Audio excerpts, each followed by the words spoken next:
Dululah saya mula-mula belajar hadis dulu kan. Saya mula-mula belajar hadis dulu. Banyak hadis-hadis yang dulu kita duk baca. Rupanya tak betul hadis tu. Hadis tu palsu rupanya. Kita pun kata, Masya Allah. Aku kena taubat ni kan. Jadi kita pun kata, saya kena bagi tahu dekat manusia ni. Saya kena sebarkan ke semua orang yang saya mampu. Kena bagi tahu hadis ni palsu.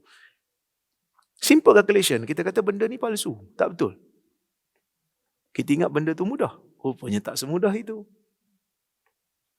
Tak semudah itu. Ada orang tak terima.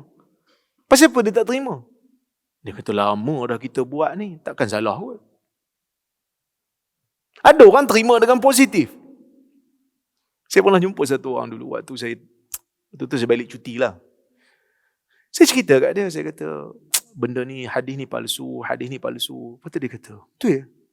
Wish dia kata, satu hari aku nak tengok, satu hari aku rasa kau mesti kena satu hari. Lepas tu dia jumpa saya, dia kata, tengok, betul tak pakcik cakap? Kena kan? Saya kata betul ya.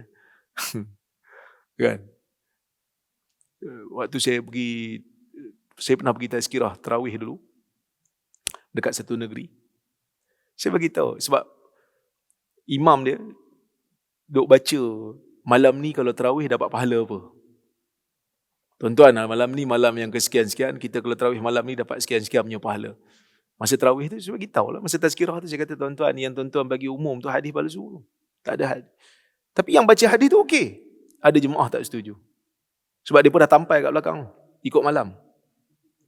Dia dah tampai dekat pintu surau tu. Malam ni apa Bahasa ada yang baca, oh malam ni tak apa best pahala dia, malam esok best, mak kita balik dulu. Malam esok datang. Kan? Jadi dunia ni kadang-kadang dia berjalan di luar daripada apa yang kita bayangkan. Tapi semua tu tidak pergi secara sia-sia. Allah Ta'ala akan jadikan sebagai ruang untuk kita mengutip pahala.